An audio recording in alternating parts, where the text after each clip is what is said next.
Hey, everybody, it's Pete, and it is summer here at the Toaster. Hot Toaster Summer. I think we should make that a thing.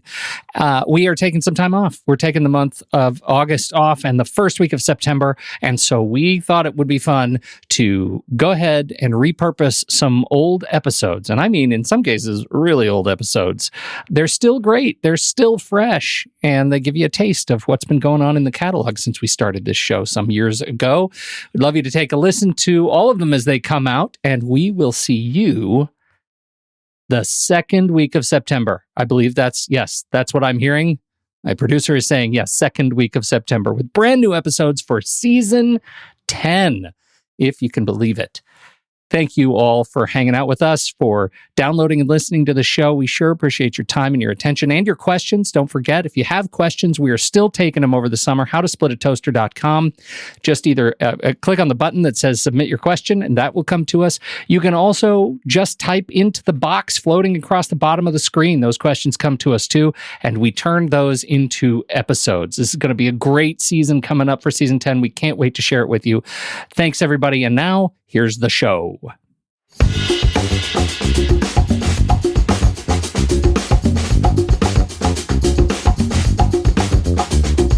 Welcome to How to Split a Toaster, a divorce podcast about saving your relationships from True Story FM.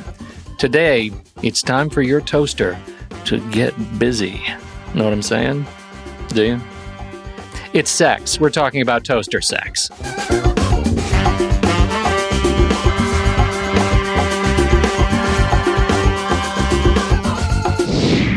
Welcome to the show, everyone. I'm Seth Nelson. I'm here, as always, with my good friend, Pete Wright. How has divorce impacted your sex life? Have you noticed a difference in intimacy as you move through your separation, dating, and even sex in your subsequent marriages?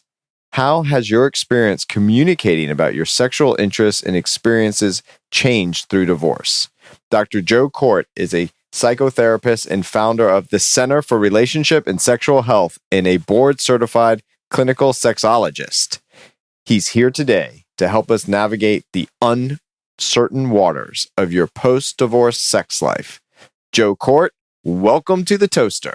Thank you for having me to the Toaster. We forgot to put in that fancy intro that you're also the host of the amazing Smart Sex, Smart Love podcast. I am. That is my podcast. Yes. Thank you. That is your podcast, and it's fantastic. And I've been listening to you speaking to my soul all morning as I've been binging on your show leading up to this conversation. So very excited to have you here and talk about just sort of the changing landscape of sex as you move through the stages of your relationship in and around divorce. Is this a question that comes up for you often? It comes up if it starts bothering people, right? So if they're a couple and they've had this huge power struggle and sex has been, part of their arguing and part of their issue, and then they decide, you know what, let's just separate or break up. I don't want to do this anymore. And then suddenly sex comes back and they want each other and it's hotter than it's been in years. And they're like, is something wrong with us? Like, because then they use that as, well, maybe we should stay together. So then they try to stay together and it goes back to how it was. And they say, no, we're not going to do it. And then there you are all over again. What is that yo-yo about? So it's the power struggle. Here's what happens. We all have what now today people call the love bomb, romantic love, limerence. When we get together with somebody, we have matching sex drives, matching libidos.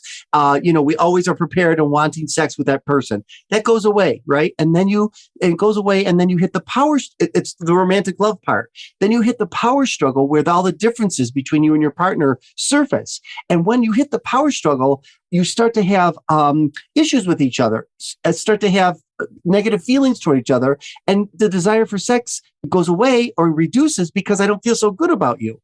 When you decide to break up a relationship, you break up the power struggle. You no longer have it because you're not committed anymore. It's only in the context of commitment that it's there.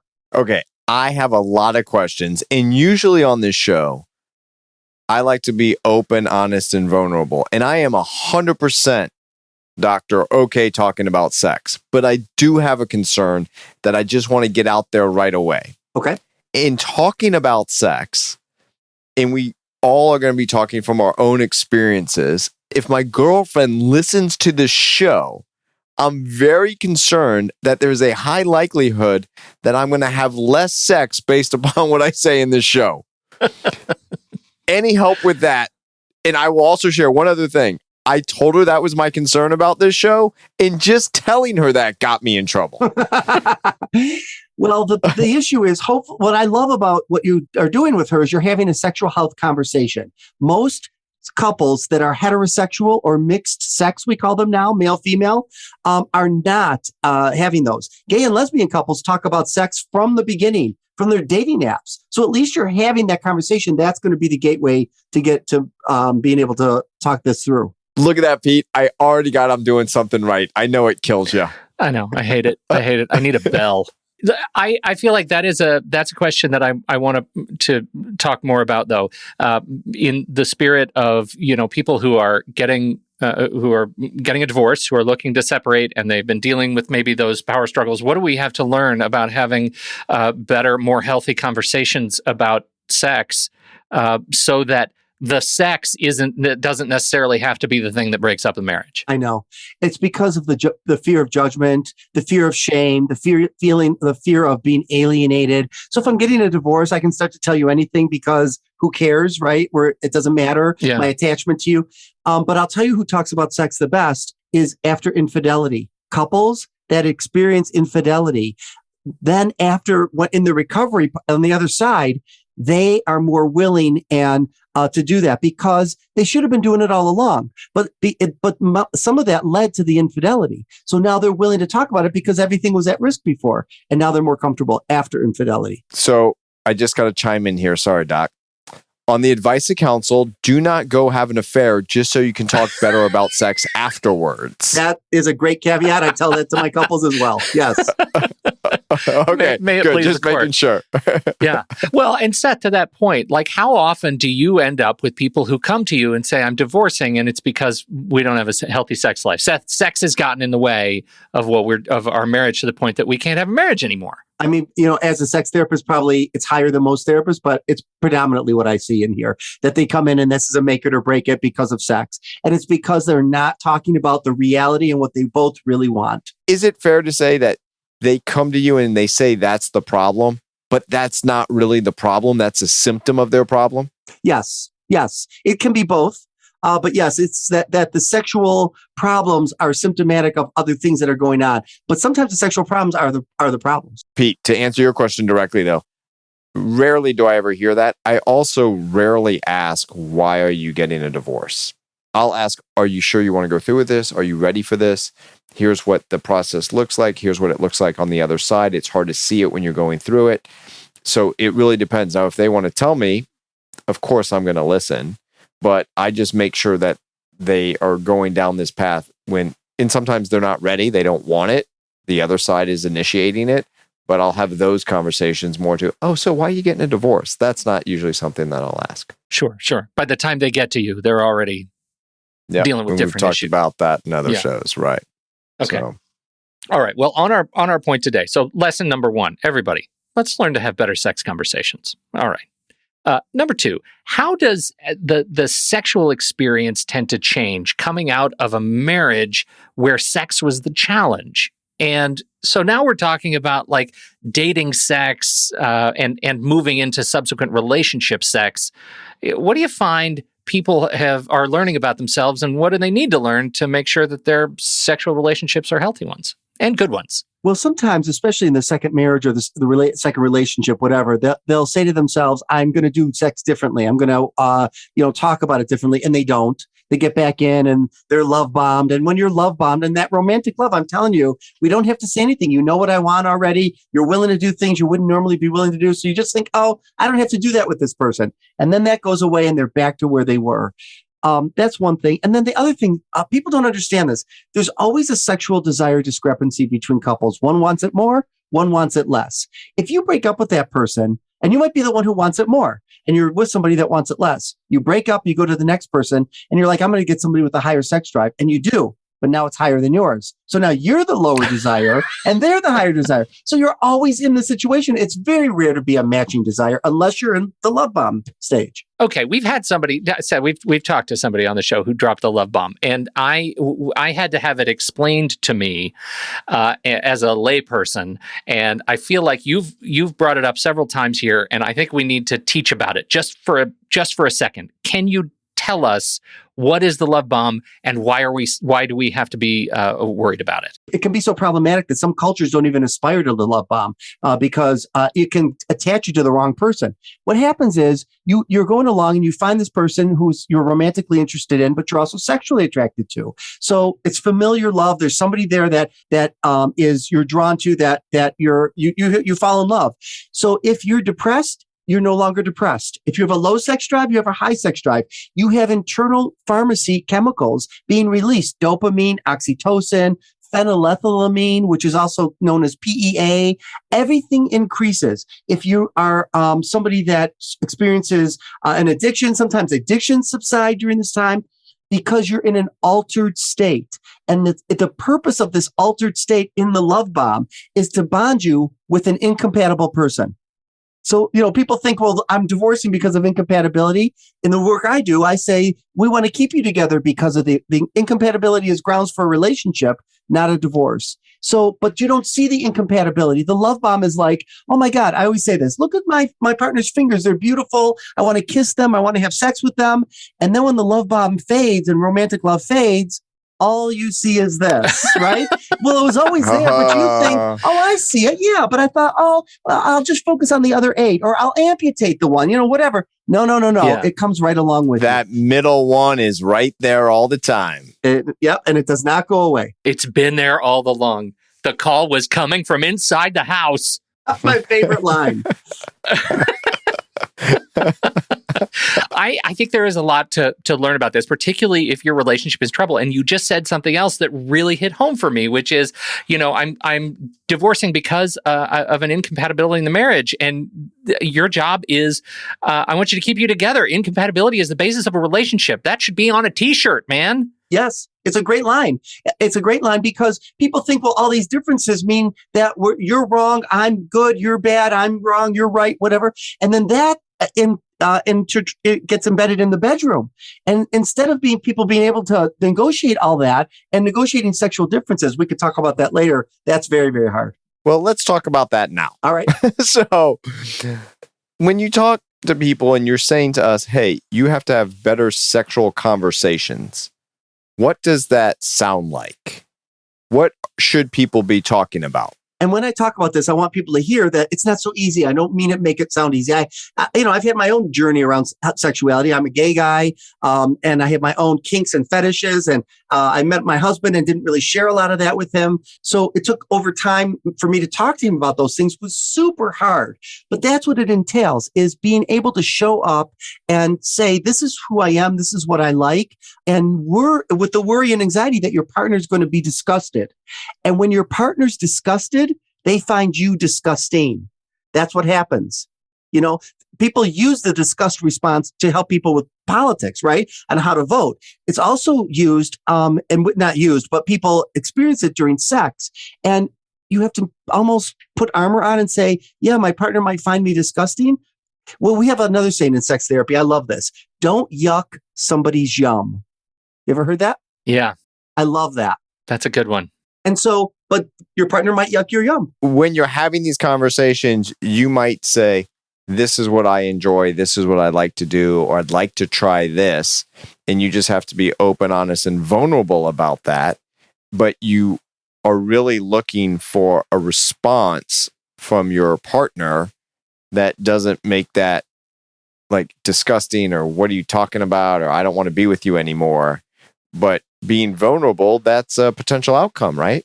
Right. And then hearing no, right? So a partner might say, no, I'm not going to do that. And then in therapy, this is a problem. I have to train therapists out of this. Just because there's a no doesn't mean the yes has to go away, right? It might mean that you're not going to tell the no, you have to do this. I'm not talking non-consent, but the yes still it wants to do this. So the conversation needs to be persisted. It needs to go on, but I'm still a yes. So maybe I want to look at erotica online. Maybe I want to, have an open marriage. Maybe I want to do webcam sex, but it won't involve you. That kind of thing. Wow. And that's where I can resonate with the experience of when you get a no, it shuts it down with like the gate of shame. Yes. Like, I don't even want to persist to the conversation because I already know that. I mean, I've never heard it put quite that way. That I've never heard that just because the yum has been yucked doesn't necessarily have to equate to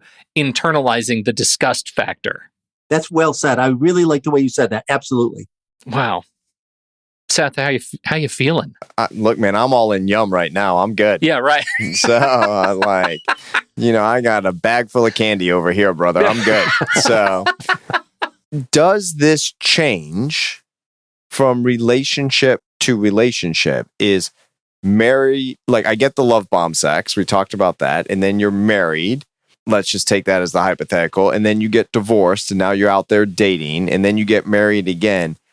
Is it the same pattern? Does it change? Do people think it's going to change, but it doesn't? Is there a real difference, either psychologically or physically, on post-divorce dating? Because I've heard this from my clients, like, oh my God, the sex that I'm having out here is amazing. I should have gotten divorced years ago. It sounds to me like they might be in the love bomb section. Well, no, they could be also somebody that was conscious enough to know what they were looking for and having the conversations in the next marriage, being very intentional. Because most people, they're like, I'm just going to hope for the best, or I could tell that this person was going to be okay with it. So I went with it, when they never had the conversation. And then they find out, no, they're with exactly the same kind of partner. So the people, is beyond love bombing. If somebody found the right partner and really worked at, hey, these are my fetishes, my kinks, my interests, the things I love, then you can find a better partner for yourself. How does this relate like to finding yourself? Because it seems like you're really talking about internal stuff. Yeah. That you then have to express to someone outwardly to have the conversations. So do people come to you that they don't know what they like? Yes. In fact, they're starting to think about redoing all the research because most research is done on college age young people, and they don't know shit. They don't know anything. They don't know shit about For sex. Sure. They're not evolved enough. I mean, at my age of 58 years old, I'm evolved. I mean, I always knew what I liked, but I've really refined it over the years, and they have not. So, wait, I got to wait from what you asked me though. What was your question? Oh, do people know? I don't know. Let's just bash 20-year-olds now. I'm good about that. Well, but a lot of 20-year-olds do kind of know a little bit more than we knew when we were 20 of what they want. They're too afraid to talk about it. They're too ashamed. And then they don't know what it means. And then they feel like there's something wrong with them. Like, I must be damaged because I get into this. What you get into is often not politically correct. It's not aligned with your values during the day. It's what you... Esther Perel is a great sex and relationship therapist. We love her. Sure. And she says, what you protest in the streets is what you get into between the sheets. And it's true. I'm going to start protesting a whole lot of different stuff now. Pete, I need t-shirts made. I need signs and hats and colors. And I need longer nights now. Man, I've got so much stuff to work through.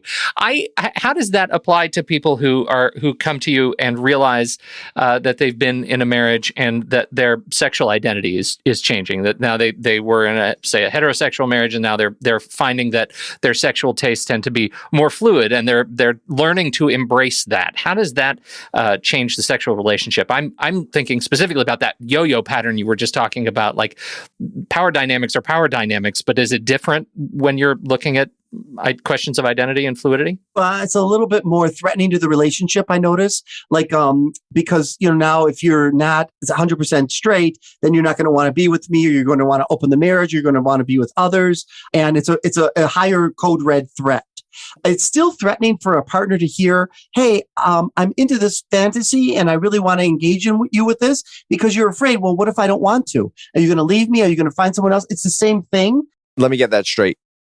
Because I've been thinking of this conversation of, I ask for something, my partner says no, I'm the yuck, I'm the disgusting. But it's also the other way is, if I don't say yes, what happens to me if I'm the one getting the request? And that can be a problem too. Right. Right? Maybe people just say yes because they're afraid of losing someone, though they don't really want to be doing X, Y, or Z. Right. Instead of saying, hey, I'm not really into this. Can we keep talking about it until we find a win-win? And it's going to be a lose-lose too. We're both not going to get what we want, but it's important to you. We do this on other things, how we're going to raise kids, how we're going to manage money, where we're going to live. We should be doing it about sex too. And people don't. This is going to seem like a really simple question. That's not. Why not? Why are people not having these conversations? When it comes to sex, the most uncomfortable person controls the room. And that's what happens. The most uncomfortable person controls the relationship, controls a lot of things. And so their discomfort and their what we call erotophobia, the fear of sex, the threat of sex, the disgust of sex, or something sexual, I think the shame is just super high. And it's because people aren't talking about it above board. They're doing it online or in private in locker rooms, as jokes. They're not talking about it seriously. And, I just want to say this, when I tell parents to talk to their children about sex, they can't do it. And then they don't do it. And it's not because they don't want to, because nobody talked to them about sex. They don't have the language. They don't know how to do it. They don't have the rehearsal. We had a rule with my kids, and my kids are now, my son is a sophomore in high school, my daughter's in college, but we always had a rule growing up that whatever question they had, we would answer and talk honestly, and we aren't afraid of words. That was our mantra. We aren't afraid of words. And as a result, I think I embarrass the hell out of my kids way more often than their peers in school. Like, they walked out knowing stuff that they didn't want to know. They just didn't know at the time they asked the question what regret they would have once they know. And that has been a real delight for me as a dad and a parent that I was able to give my kids that bit of awareness. But I think that's so important, because when I ask those questions like, oh, you don't know what XYZ is, we'll talk about whatever you want. And they tell me no, they're not getting it from anywhere. Yeah. They're not getting information from anywhere, in spite of taking sexual health and awareness and knowing, taking all sorts of classes. You'd think these things would be covered. It's just, there's so much that's just not. I would have a similar conversation with my son. And mainly when he was in middle school, I would take him to shows that some people thought were inappropriate for that age. I purposely would take him because I knew there would be things that would come up in the show that he might not know about. So I took him to go see Book of Mormon. Oh, yeah. Oh, sure. That's going to lead to a lot of conversations, right? That'll do it. And so I would ask him very directly, like, do you know the word clitoris? Yeah, I've heard of it. Do you know where it is? Somewhere down there. And I said, we're going to have an uncomfortable conversation for 90 seconds because you need to know this. And that's how I would start it. I said, you with me for 90 seconds? He's like, yeah.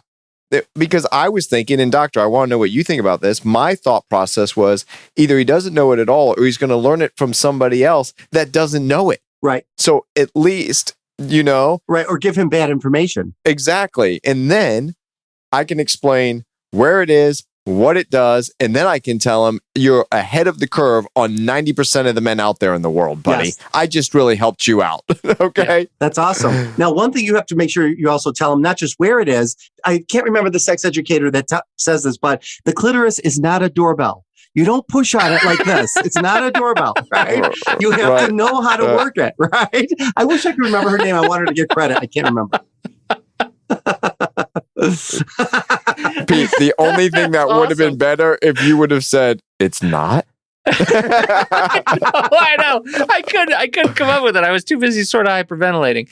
I think that's such a great question. Now I want to get back to the question of rebalancing power in a sexual relationship, in a sexual dynamic, right? Because that seems to be, if you want to save your relationships, and we're all about saving relationships, rebalancing that power dynamic in a conversation and doing it in a healthy and productive way that doesn't spark that sort of alienation in one partner and the repression in another seems to be really important. How do you counsel somebody, hey, here's how you start, 8:00 day one, here's how you start having those conversations? You don't do it before you're going to have sex or during sex. Those are the worst times to do it. I always tell people, you would think people would know that. They don't. You want to do it when you're going for a walk.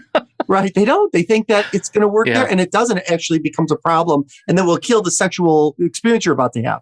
You want to do it when you're going for a walk. What is that? Is that because is that like a hormonal thing? Is it because you're in the throes of whatever it is, or is it what's going on there?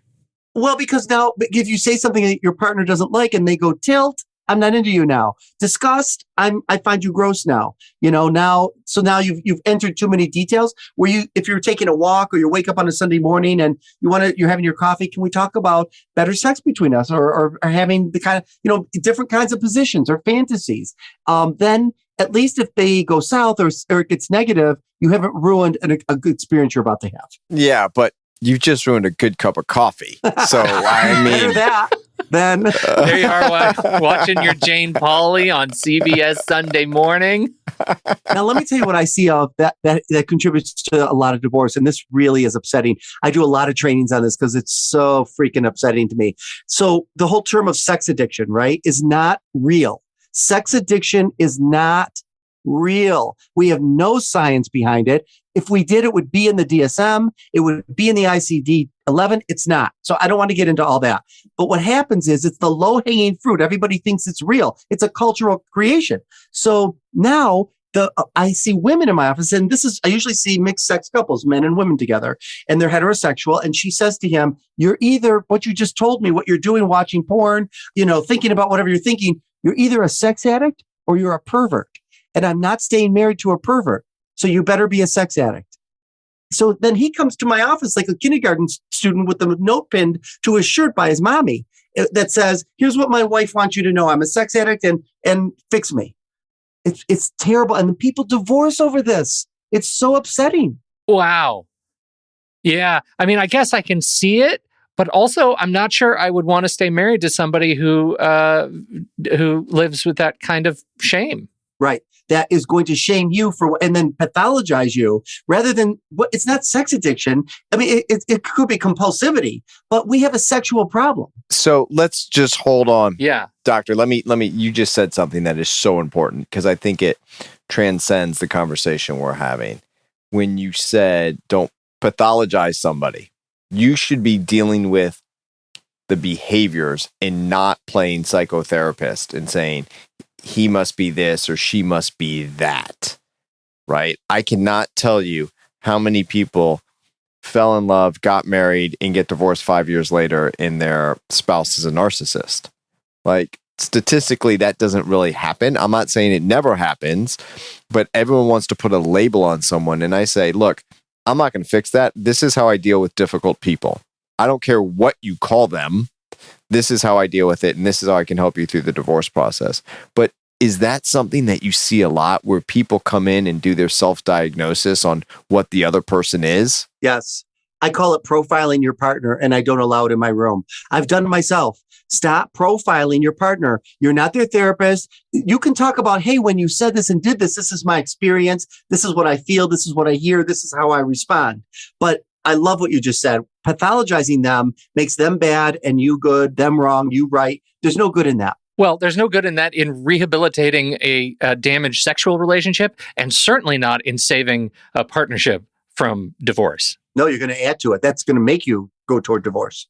I want to shift over here for a second because I was thinking of different backgrounds. What does, if at all, does your different religious backgrounds or cultural backgrounds, if you are doing, like, I'm just making this up, if you're marrying someone from India who was raised in that culture versus someone that was raised in Birmingham, Alabama, or New York Jewish lifestyle versus someone that grew up on the West Coast in California with no religious orientation. What kind of your background does that bring to this whole conversation? Ideally, people would talk openly about it from the beginning, but they don't. I'll tell you what we see a lot in therapy.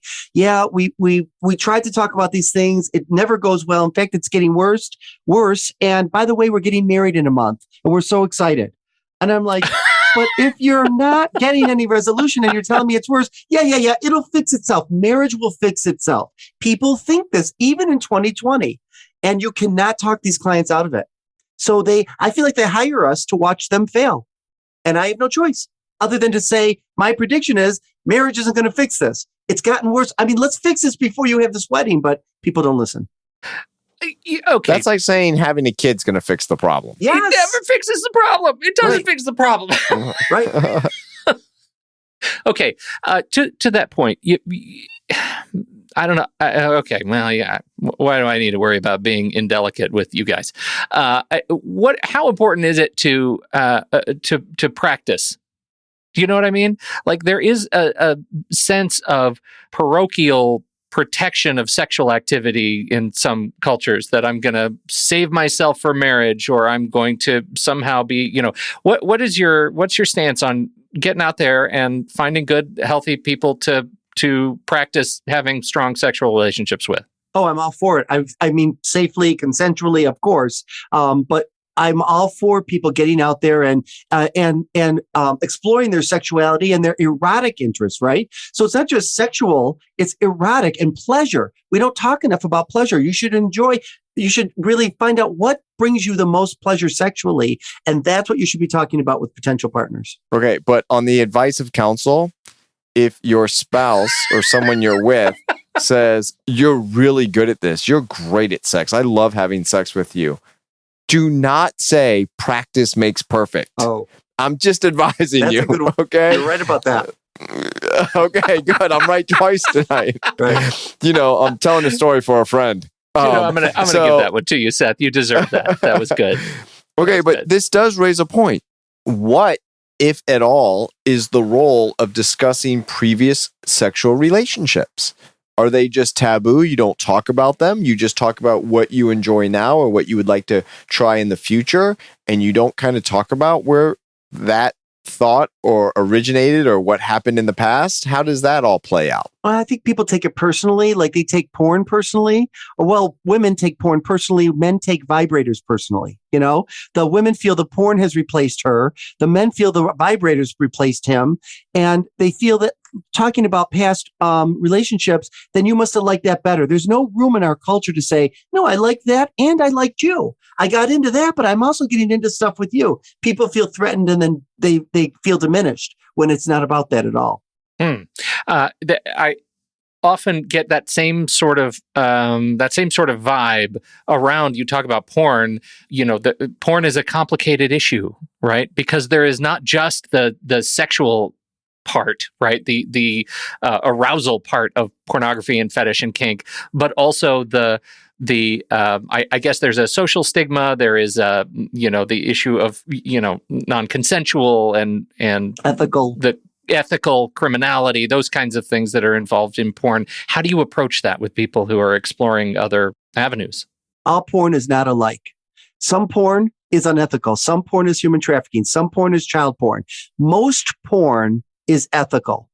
And so we talk about, and if you start making it about the conversation about the porn, you have lost the argument. And I tell therapists, you've lost your couple. The argument is, what does this bring up for me that you're watching it? Yeah. What does it bring up for me that I like to watch it? And, people always say, well, what's your porn use? You're not using porn. It's not a chemical. It can't be addictive. You can't be addicted to porn. There's nothing about it. Because people will say, well, you can be addicted to your own chemistry. No, you cannot. There is no science that you can be addicted to dopamine. You could be habituated to it. You'd like to jump out of planes and climb mountains. We all say, oh, that's cool. Well, how'd you do that? What do you feel up there? But if the person's naked and masturbating, we're like, whoa, dude, whoa. What's going on? So it's sort of like a sexual judgment that people have around stuff like that. Well, I love the way you put that, because once you get out of the judgment of the nature of what porn is, as you say, you can actually get to the root of what it brings up, that there is an existence of it in your life. Right. Not just an existence of it in the world. Right. Because the truth is, some porn is so good that people say, well, you don't base your sex life on porn. Well, some porn you absolutely want to base your sex life on. Some porn is very instructional. And you're like, wow, I never thought I'd do, especially gay men. For gay guys, finding gay porn is easy today, but it wasn't at one time. And so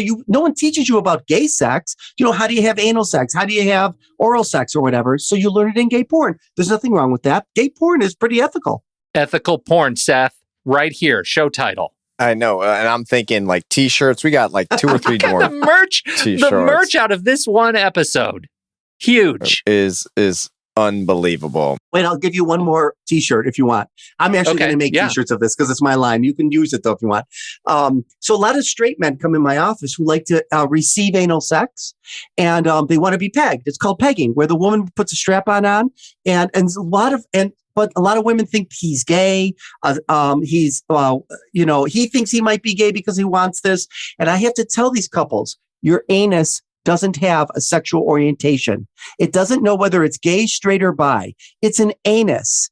And just because you enjoy receiving anal sex doesn't mean you're gay. There are gay men, and I'm one of them. I don't want anal sex. I've never had anal sex. I've never gotten it. I've never given it. And I'm gay as fuck, okay? But just because I don't like to have penetrative sex doesn't mean that my butt is going to tell me that I'm straight someday, because I'm not. Doctor, I would really appreciate if you just tell us how you feel. Let's not talk around the issues. You got to be able to talk openly and honest about this. I try. There's no way we're ever going to understand what's really going on until we can speak the truth. So what about like your first sexual experience? Does that really play a role? And I'm just going to share with you the first time I ever had sex. And Pete, don't get uncomfortable now. I'm just so glad we're recording it. I'm so glad we're recording this. Well, it was late at night. It was very dark. I was very scared. I was all by myself. Yeah, see, there it was, Pete. That's funny.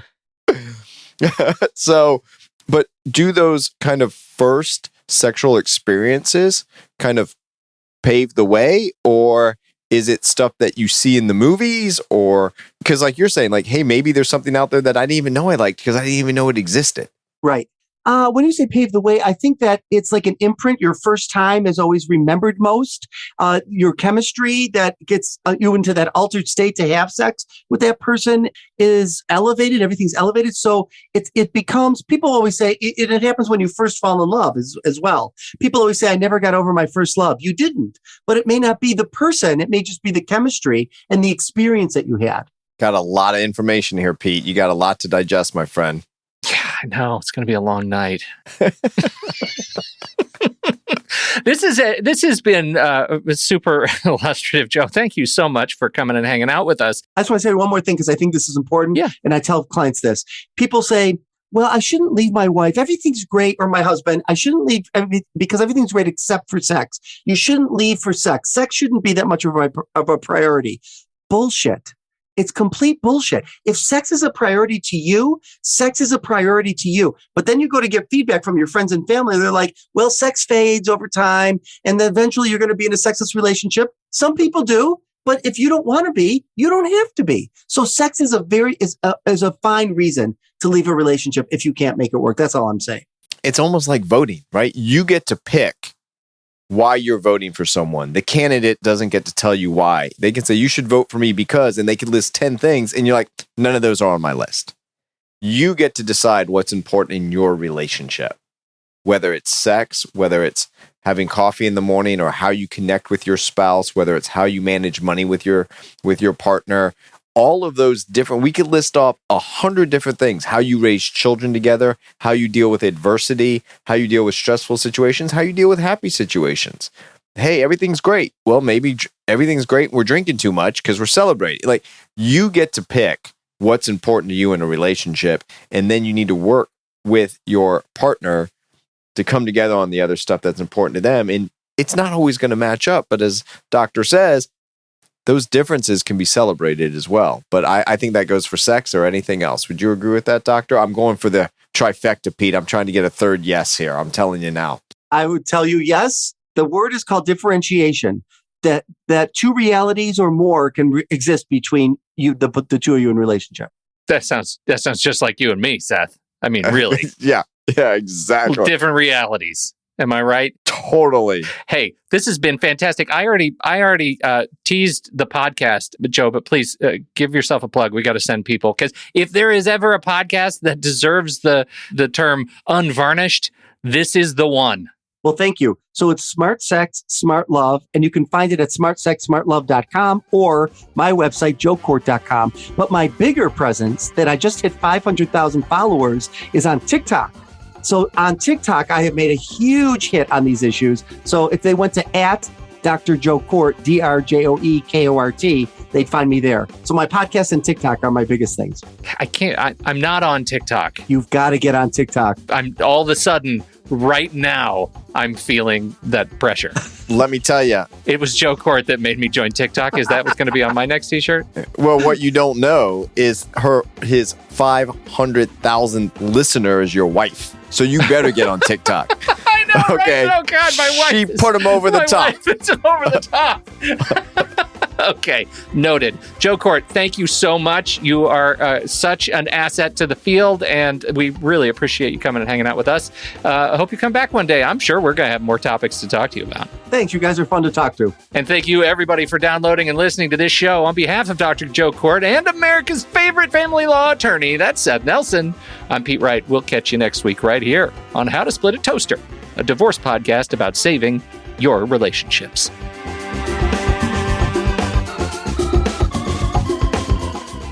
How to Split a Toaster is part of the True Story FM podcast network, produced by Andy Nelson, music by T. Bless and the Professionals and DB Studios. Seth Nelson is an attorney with NLG Divorce and Family Law with offices in Tampa, Florida. While we may be discussing family law topics, How to Split a Toaster is not intended to, nor is it providing legal advice. Every situation is different.